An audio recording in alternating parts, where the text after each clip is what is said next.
तू इतना सुस्त क्यों है, जाके कुछ काम क्यों नहीं करता, सामने वाले शर्मा जी के लड़के को देख जरा, वो कितनी मेहनत करता है। ऐसे डायलॉग्स दोस्तों आपने अपने पेरेंट्स से जरूर सुने होंगे और आपको भी लगता होगा कि यार मैं इतना सुस्त क्यों हूँ। लेकिन क्या होगा दोस्तों अगर मैं आपको कहूँ कि आप सुस्त नहीं हो, और ये बात मैं नहीं बल्कि मेडिकल साइंस कहती है। देखो दोस्तों कुछ साल पहले तक इवन इंडियन क्रिकेटर को लोग सुस्त कहते थे, जो कि फॉर्मर ऑस्ट्रेलियन क्रिकेटर है ना एंड्रयू साइमंड्स, उन्होंने अपने 2010 के इंटरव्यू में एक कंट्रोवर्शियल स्टेटमेंट कही थी। उन्होंने कहा था दोस्तों कि 90% इंडियन क्रिकेटर बहुत ज्यादा लेजी है और वो बहाने मारते हैं। बल्कि दोस्तों रियलिटी ये है कि हमारे क्रिकेटर लेजी नहीं थे बल्कि वो बर्न आउट हो चुके थे, और दोस्तों यह बात उनको खुद भी पता नहीं थी। एक्चुअली दोस्तों हुआ यूं था कि एंड्रयू साइमंड्स के इंटरव्यू के ठीक एक साल बाद इंडिया के मेंटल कंडीशन कोच पैडी उपटॉन इन्होंने यह कहा था कि इंडियन प्लेयर मेंटल फिटिक से सफर कर रहे हैं और उनका शेड्यूल इतना बिजी था कि वह एक मशीन की तरह काम कर रहे थे। और दोस्तों सच्चाई भी यही है कि हम में से कई लोगों के साथ भी सेम हो रहा है। और दोस्तों इस वीडियो में मैं आपको 5 सिम्टम बताने वाला हूँ जो कि दोस्तों अगर आपके अंदर है तो आप समझ लेना कि आप सुस्त नहीं बल्कि बर्न आउट हो चुके हैं। अब दोस्तों इससे पहले कि मैं आपको सिम्टम्स बताऊं, मैक्सिमम लोग ये सोच रहे होंगे कि बर्न आउट होता क्या है आखिर। इसके पीछे दोस्तों एक बहुत ही इंटरेस्टिंग कहानी है। एक अमेरिकन साइकोलॉजिस्ट थे जिनका नाम था हर्बर्ट, जो कि दोस्तों 1970 में एक ड्रग रिहैब क्लिनिक में काम करते थे, यानी कि दोस्तों नशा मुक्ति केंद्र में काम करते थे। दोस्तों वो जहाँ पर काम कर रहे थे वहाँ पर हर रोज उनको 12 घंटे तक का काम करना पड़ता था। हर्बर्ट के साथ दोस्तों बाकी कई सारे डॉक्टर थे जो कि जॉब छोड़ रहे थे, क्योंकि दोस्तों उन सभी को नर्वस ब्रेकडाउन हो रहा था। ऐसी कंडीशन में दोस्तों हर्बर्ट ने सोचा कि उन्हें अब ब्रेक लेना चाहिए और अपनी फैमिली के साथ उन्हें वेकेशन पर जाना चाहिए। और दोस्तों इसी के लिए उन्होंने अगले दिन के लिए फ्लाइट की बुकिंग करवा दी। और दोस्तों फ्लाइट की बुकिंग कराने के बाद रात को वो सो गए, यानी कि फ्लाइट की टिकट की बुकिंग कराई, ना कि पूरी फ्लाइट की, गलत मत समझना। लेकिन दोस्तों हुआ यूं कि वो सुबह उठ ही नहीं पाए और दोस्तों उनकी फ्लाइट भी मिस हो गई। ऐसा दोस्तों हर्बर्ट के साथ पहले कभी भी नहीं हुआ था और इसीलिए उन्होंने अपना ये एक्सपीरियंस रिकॉर्ड करने का सोचा। और दोस्तों बाद में जब हर्बर्ट ने अपनी रिकॉर्डिंग को सुना तो उन्हें यकीन ही नहीं हुआ कि ये उनकी वॉइस है। वो इस रिकॉर्डिंग में दोस्तों बहुत ही ज्यादा थके हुए, गुस्सैल और फ्रस्ट्रेटेड आदमी की तरह बात कर रहे थे। इसके बाद दोस्तों हर्बर्ट जब भी अपने क्लिनिक में वापस आए तो उन्होंने देखा कि बाकी सारे डॉक्टर भी एग्जैक्टली ऐसे ही बिहेव कर रहे थे जैसा कि वहाँ पर ड्रग एडिक्ट बिहेव कर रहे थे। और दोस्तों इस चीज को हर्बर्ट ने नाम दिया बर्नआउट का। इन शॉर्ट दोस्तों बर्नआउट का मतलब है कि जब हम कई दिनों तक, महीनों तक इतना ज्यादा काम कर लेते हैं जिसकी वजह से हम सारी एनर्जी, क्रिएटिविटी और मोटिवेशन को लूज कर देते हैं। और दोस्तों ये बर्नआउट 1 या 2 दिन में नहीं बल्कि हफ्तों महीनों में होता है। दोस्तों बर्नआउट के 5 स्टेजेस में सबसे पहला स्टेज होता है हनीमून फेज। गलत मत समझना, वो वाला हनीमून नहीं, इसका मतलब मैं अभी बताता हूँ। ये देखो, इमेजिन करो कि आपकी नई नई जॉब लगी है और आप काफी ज्यादा खुश हो क्योंकि आप नए फ्रेंड्स बना रहे हो, नए ऑफिस ज्वाइन कर रहे हो और नया कुछ सीखने को मिल रहा है आपको। और दोस्तों कुछ टाइम के बाद आपकी खुशी खत्म होने लगेगी। और दोस्तों इसके बाद बर्नआउट का सेकंड स्टेज आएगा जिसको कहते हैं ऑनसेट ऑफ स्ट्रेस, जिसमें कि दोस्तों हमको थोड़ा थोड़ा स्ट्रेस फील होने लगता है क्योंकि हमारे ऊपर दोस्तों डेडलाइन का प्रेशर आ रहा होता है, हमें ओवर टाइम करना पड़ता है, हमारी पर्सनल लाइफ इफेक्ट होती है और दोस्तों हम काफी ज्यादा प्रेशर फील करने लग जाते हैं। धीरे धीरे दोस्तों ये स्ट्रेस बढ़ता जाता है और हमारे कंट्रोल से भी बाहर हो जाता है। और दोस्तों इस स्टेज को हम बर्नआउट का थर्ड स्टेज कहते हैं और वो है दोस्तों क्रोनिक स्ट्रेस। कुछ महीनों बाद दोस्तों हम फोर्थ स्टेज में आते हैं जिसमें कि ये क्रोनिक स्ट्रेस बर्नआउट में ट्रांसफर हो जाता है, यानी कि ट्रांसफॉर्म हो जाता है। और यहाँ पर दोस्तों हनीमून फेज से बिल्कुल भी उल्टा होता है, बिल्कुल ही उल्टा होता है, जहाँ पर दोस्तों हमको कोई भी खुशी नहीं हो रही होती और हम अपना सारा मोटिवेशन लूज कर चुके होते हैं और दोस्तों कुछ काम करने का भी मन नहीं लग रहा होता है। और दोस्तों हमारे अंदर जो क्रिएटिविटी होती है वो भी पूरी तरीके से खत्म हो जाती है। और दोस्तों इसकी वजह से हम इतने ज्यादा थक चुके होते हैं कि हम किसी से बात भी नहीं करना चाहते। और दोस्तों जब ये चीज बहुत दिनों तक चलती है तो हम फाइनली 5th स्टेज में पहुंच जाते हैं, यानी कि दोस्तों हैबिचुअल बर्नआउट। दोस्तों ये सिचुएशन इतनी ज्यादा सीरियस है कि हम में से कई लोग इसमें फंस जाते हैं और रियलाइज ही नहीं कर पाते कि हमारी हेल्थ इससे खराब हो रही है। स्पेशली दोस्तों यहाँ पर इंडिया में हम सब सोचते हैं कि ये सिंपल स्ट्रेस है, यानी कि छोटी सी टेंशन है। हम बर्नआउट के स्टेजेस को तो समझ गए दोस्तों, लेकिन हमें ये कैसे पता चलेगा कि हम बर्नआउट है या नहीं। इसके लिए दोस्तों साइकोलॉजिस्ट कहते हैं कि अगर हम में ये 5 में से एक भी साइन हो रहा है तो हम मोस्ट प्रोबेबली बर्नआउट स्टेज में हैं, जिसमें कि दोस्तों सबसे पहला साइन आता है लैक ऑफ मोटिवेशन। इस रेडिट यूजर के अकॉर्डिंग वो एक IT ग्रेजुएट है और वो कई सारे जॉब्स ट्राई कर चुका है। शुरू में दोस्तों वो बहुत ज्यादा मोटिवेटेड था, लेकिन दोस्तों 5-6 महीनों में वो सारी मोटिवेशन को लूज कर देता है और दोस्तों वो इतना ज्यादा बोर हो जाता है कि उसे जॉब स्विच करने का मन करता है। उसके माइंड में दोस्तों सिर्फ एक ही चीज चल रही थी कि मैं अगले 30-35 सालों तक एक ही चीज कैसे कर सकता हूँ आखिर। और दोस्तों ये सब कॉमन साइन है बर्नआउट का। इसमें दोस्तों हम अपनी सारी मोटिवेशन को लूज कर देते हैं और हमें काम करने का मन ही नहीं करता। सेकंड साइन आता है दोस्तों फ्रस्ट्रेशन एंड एग्जॉशन। जैसा कि दोस्तों हमने डॉक्टर रॉबर्ट के एग्जांपल में देखा कि जब उन्होंने अपने आप को रिकॉर्ड किया तो दोस्तों वो उसमें बहुत ज्यादा फ्रस्ट्रेटेड फील कर रहे थे, यानी कि दोस्तों वो छोटी छोटी चीजों के लिए चिढ़ रहे थे। और तब दोस्तों उनको रियलाइज हुआ कि कुछ तो गड़बड़ गड़बड़ है। इनफैक्ट इंटरेस्टिंग बात तो ये है कि जो उनके हॉस्पिटल में ड्रग एडिक्ट लोग थे, यानी कि जो नशा छुड़वाने के लिए आए हुए थे, उनका बिहेवियर और डॉक्टर हर्बर्ट का और बाकी सारे डॉक्टर्स का, उन सभी का बिहेवियर एक जैसा था। यानी कि जैसा पेशेंट कर रहे थे वैसे ही डॉक्टर भी बिहेव कर रहे थे। अब दोस्तों पेशेंट्स का चीखना तो समझ में आता है क्योंकि उन्हें नशा नहीं मिल रहा है और वो फ्रस्ट्रेटेड है, लेकिन दोस्तों बर्नआउट के कारण वो डॉक्टर्स भी वैसा सेम टू सेम बिहेव कर रहे थे। बर्नआउट का थर्ड साइन है प्रोक्रेस्टिनेशन, यानी कि दोस्तों चीजों को टालना। द 5 सेकंड रूल बुक की ऑथर मेल रॉबिन्स अपने एक स्टॉक में ऑडियंस से पूछती है कि आप में से कितने लोग प्रोक्रेस्टिनेशन करते हैं। तो दोस्तों ज्यादातर लोग अपना हाथ ऊपर उठाते हैं, जिसके बाद दोस्तों मेल बताती है कि प्रोक्रेस्टिनेशन सुस्ती की वजह से नहीं होता। इनफैक्ट दोस्तों मेल को जो सबसे ज्यादा लेटर्स आते हैं वो पीएचडी स्टूडेंट्स, इंजीनियर्स और सक्सेसफुल एंटरप्रेन्योर्स के आते हैं, जो कि दोस्तों काफी ज्यादा हार्ड वर्किंग होते हैं, ना कि सुस्त। मेल के अकॉर्डिंग दोस्तों प्रोक्रेस्टिनेशन एक तरीका है स्ट्रेस रिलीज करने का, और दोस्तों ये सब हम तभी करते हैं जबकि हमको बर्नआउट होते हैं। और दोस्तों हम में से ज्यादातर लोग इसे लेजीनेस यानी कि सुस्ती का नाम दे देते हैं। और दोस्तों इसीलिए प्रोक्रेस्टिनेशन यानी कि टालना भी बर्नआउट का एक सिम्टम है। ये है दोस्तों फेमस कॉमेडियन साहिल शाह, जो कि 13 सालों से कॉमेडी कर रहे हैं और इसमें वो काफी ज्यादा सक्सेसफुल भी हैं। लेकिन दोस्तों हाल ही में उन्होंने एक इंटरव्यू में बताया कि कैसे वो अपने काम पर कॉन्सेंट्रेट नहीं कर पा रहे हैं, और दोस्तों उनके ऊपर इतना ज्यादा प्रेशर है कि वो अपनी क्रिएटिविटी को भी लूज कर रहे हैं। इनफैक्ट दोस्तों एक सर्वे के अकॉर्डिंग जो 75% कंटेंट क्रिएटर है वो अपने बर्नआउट की वजह से जो अपनी कॉन्सेंट्रेशन है और क्रिएटिविटी है उसे लूज कर रहे हैं, और दोस्तों कई लोगों की इनकम भी इससे बहुत ज्यादा कम हो जाती है। फिफ्थ साइड आता है दोस्तों नेग्लेक्टिंग योर सेल्फ केयर, यानी कि पर्सनल केयर, जो भी बोलो। जैसे कि दोस्तों आपने अगर अपना केयर करना बंद कर दिया, जैसे कि दोस्तों आपने अपने लुक्स पर और फिर पर्सनल हेल्थ पर, तो दोस्तों ये सब भी साइन है बर्नआउट के। और दोस्तों ये सब चीजें सिर्फ हम जैसे कॉमन लोग के साथ नहीं होती। इवन दोस्तों ब्रिटिश रॉयल फैमिली के प्रिंस हैरी ने हाल ही में बताया कि वो अपनी बिजी लाइफ से इतना ज्यादा थक चुके थे कि वो बर्नआउट फील कर रहे थे, और दोस्तों इसका मेन रीजन था उनका अपने सेल्फ केयर को नेग्लेक्ट करना। और दोस्तों ये सब चीजें उनकी हेल्थ को भी बहुत ज्यादा इफेक्ट कर रही थी, और दोस्तों पूरी तरीके से थकने के बाद उन्होंने अपनी सेल्फ केयर को नंबर 1 पर रखा, और दोस्तों मेडिटेशन भी स्टार्ट कर दिया, जिससे कि दोस्तों अब के टाइम पर वो बहुत ही ज्यादा पॉजिटिव फील करते हैं। और दोस्तों जो हमने डॉक्टर हर्बर्ट का एग्जांपल लिया था उसमें भी क्लिनिक के ज्यादातर डॉक्टर खुद के सेल्फ केयर को नेग्लेक्ट कर रहे थे, और उनका शेड्यूल इतना ज्यादा हेक्टिक था कि वो अपने लिए पर्सनल टाइम भी नहीं निकाल पा रहे थे, और दोस्तों इन सभी चीजों का डायरेक्ट असर उनकी हेल्थ पर पड़ रहा था। अब दोस्तों हम में से कई लोग सोचते होंगे कि ये साइन तो ठीक है और हाँ मैं भी बर्नआउट फील करता हूँ, लेकिन इसकी वजह क्या है और इसको ठीक कैसे किया जा सकता है। तो दोस्तों बर्नआउट को 4 तरीकों से ठीक किया जा सकता है। पहला रीजन है दोस्तों फ्रेंडशिप डेफिशिएंसी। यहाँ पर दोस्तों हर्बर्ट अपने पेशेंट स्टुअर्ट की कहानी बताते हैं। स्टुअर्ट के पास दोस्तों सब कुछ था जो कि दोस्तों हम सभी ड्रीम करते हैं। उनका एक दोस्तों बहुत ही ज्यादा सक्सेसफुल बिजनेस था, जिसे कि दोस्तों वो काफी अच्छी तरीके से चला भी रहे थे। फरारी और लैम्बोर्गिनी जैसी स्पोर्ट कार में वो घुमा करते थे। बाहर से दोस्तों सभी के सभी इनकी लाइफ को कॉपी करना चाहते थे, लेकिन दोस्तों वो अंदर से इतने ज्यादा थके हुए महसूस करते थे कि उनको बेड से उठने का मन ही नहीं करता था। जब डॉक्टर रंगन ने स्टुअर्ट से बात करी तो दोस्तों उनको ये पता चला कि वो अपना मैक्सिमम टाइम अकेले रहकर सोशल मीडिया में बिताते थे, और दोस्तों अपने फ्रेंड से भी सोशल मीडिया में ही बात किया करते थे, और दोस्तों मैक्सिमम टाइम खुद अकेले ही बिताते थे। डॉक्टर रंगन ने दोस्तों उनको पर्ची में सिर्फ एक मेडिसिन रिकमेंड की, और वो थी दोस्तों स्पेंड टाइम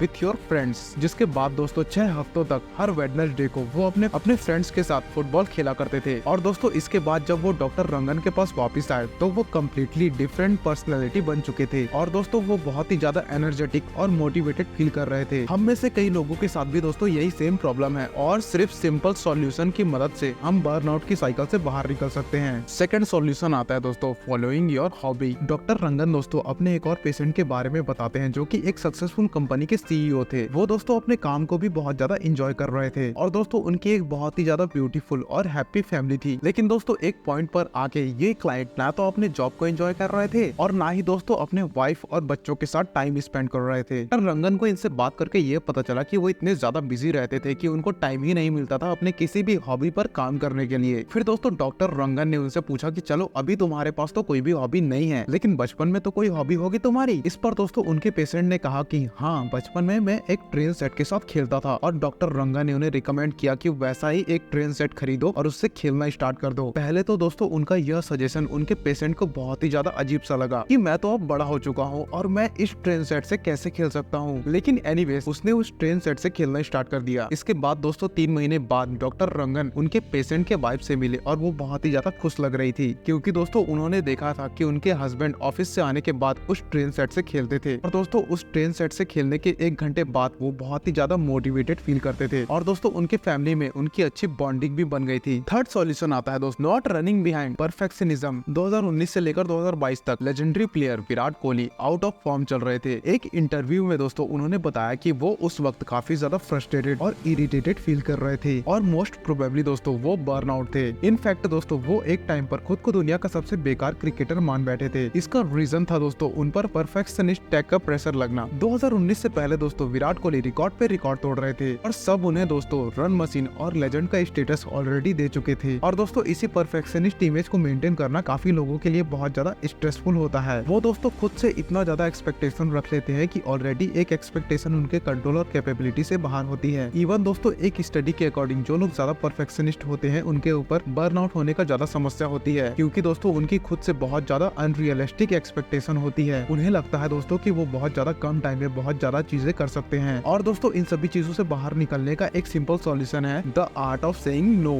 यानी कि दोस्तों जो चीज हमारे लिमिटेशन से बाहर है उन चीजों को दोस्तों सीधे सीधे ना बोल दो। और दोस्तों परफेक्शन के प्रेशर में आके हर चीज को हाँ मत बोलो। इसके बाद आता है दोस्तों फोर्थ सॉल्यूशन जिससे कि हम बर्नआउट से बच सकते हैं, जो कि है दोस्तों हैविंग अ प्रॉपर शेड्यूल। जैसे कि दोस्तों ये मेडिकल स्टूडेंट पिछले 4 सालों से कंसिस्टेंटली बिना बर्नआउट हुए लॉन्ग आवर्स तक पढ़ाई कर रहे हैं। और दोस्तों ये हुआ है सिर्फ प्रॉपर शेड्यूलिंग के दम पर। इन्होंने सिंपल दोस्तों अपने शेड्यूल को स्लॉट्स में डिवाइड करके रखा है, जिसमें कि दोस्तों ये 2 से 4 घंटे तक ही काम करते हैं। और ऐसा इसलिए दोस्तों क्योंकि ये लोग लॉ ऑफ डिमिनिशन रिटर्न के प्रिंसिपल को समझते हैं, जो कहता है दोस्तों अगर हम लगातार 5 या 6 घंटे तक कोई टास्क परफॉर्म करते हैं तो हर एक आवर के साथ हमारी प्रोडक्टिविटी इंक्रीज होती रहेगी। यानी कि दोस्तों पहले 1 घंटे में अगर हम 3 पेजेस को कवर कर रहे हैं तो अगले घंटे में दोस्तों हम 2 पेजेस को कवर कर पाएंगे। उसके अगले घंटे में दोस्तों हम सिर्फ 1 पेज कवर करेंगे। लेकिन दोस्तों अगर हम 2-2 घंटे की स्लॉट बना देते हैं और उसके बीच में हम अगर कोई अपनी हॉबी परस्यू करते हैं तो दोस्तों हम बहुत ज्यादा आउटपुट दे सकते हैं। इन समरी दोस्तों जो इस वीडियो में हमने सबसे पहले देखा कि जिसे हम लेजीनेस समझ रहे थे वो बर्नआउट भी हो सकता है। बर्नआउट के दोस्तों हमने 5 फेजेस देखे कि कैसे कैसे दोस्तों बर्नआउट आखिर होते हैं। पहला था दोस्तों हनीमून फेज, फिर आता है दोस्तों ऑनसेट ऑफ स्ट्रेस, फिर दोस्तों अगला क्रॉनिक स्ट्रेस, और इसके बाद दोस्तों 4th स्टेज बर्नआउट स्टेज, और फिर दोस्तों 5वां हैबिचुअल बर्नआउट। और इसके बाद दोस्तों हमने ये 5 साइंस देखे, और अगर दोस्तों हमें ये 5 साइंस हैं तो मोस्ट प्रोबेबली हम बर्नआउट हैं। और फाइनली दोस्तों हमने ये 4 तरीके देखे जिससे कि हम अपना बर्नआउट खत्म कर सकते हैं। अगर आप चाहे दोस्तों तो इन सारी चीजों का स्क्रीनशॉट ले सकते हैं। और दोस्तों ऐसी इन्फॉर्मेटिव वीडियो के लिए मुझे लाइक और सब्सक्राइब जरूर करें। धन्यवाद।